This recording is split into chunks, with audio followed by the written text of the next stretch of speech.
Alright, this is my tech art final project. I have my four rooms right here. This first room is going to be cyberpunk themed. This room is a futuristic vaporwave themed room that is going to center around water, and that one's going to be more of a natural old area. And when I press play, you can see that I am working in first person or a third person view.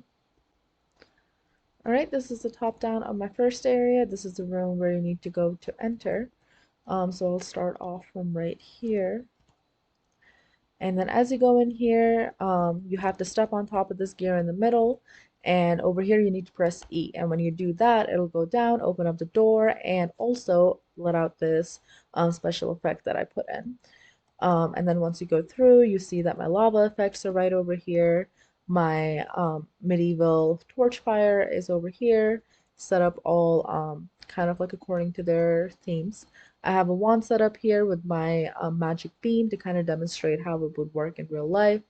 And then I also have my photogrammetry nature tree model set up here as well. Here is an overview of the blueprints for that interactable to get inside, and this all kind of makes the animation work and the special effects trigger when you press the E key. And this is going to be my lava material. The next room is going to be this water room, and to get in, we'll start over on this side. And to get in, this one's going to be quite simple. You need to collect this crystal here in this room, and when you interact with it, it lets out this special VFX, and you can go through. Here I have a few different things going on. I have my wave pool over here. I put in a blueprint for a sphere that moves around, so the water will move around with it.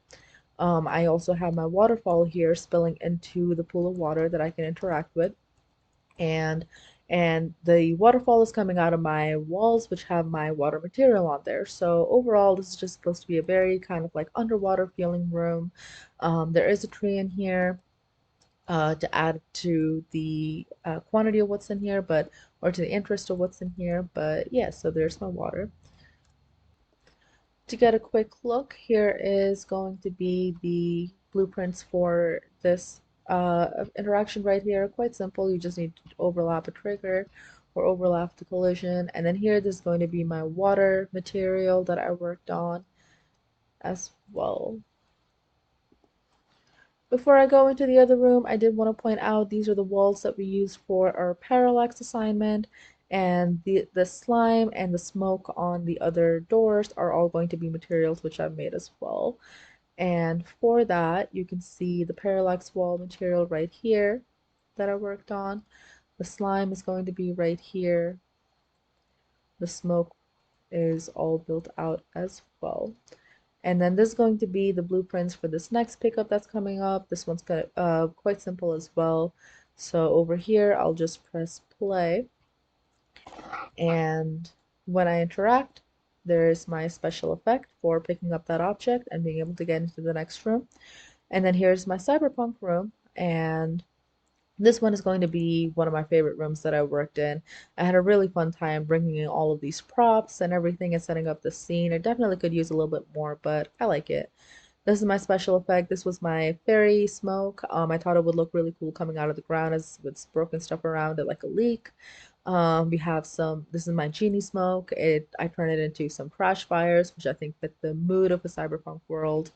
Here's my LED sign, and I put it up as a big billboard, again, fitting with that cyberpunk theme.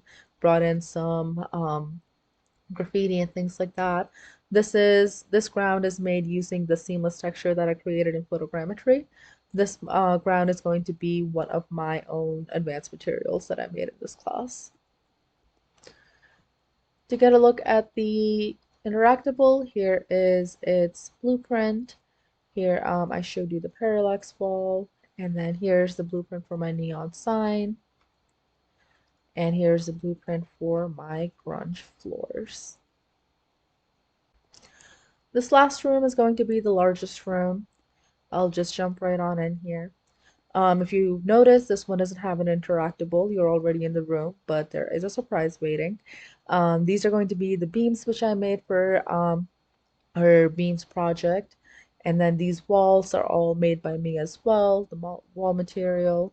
I set up this whole room to kind of be just very open and aesthetically pleasing and a good meeting ground for the varying different themes that all of the other rooms had. But if you look a little closer, there's also another little button back here.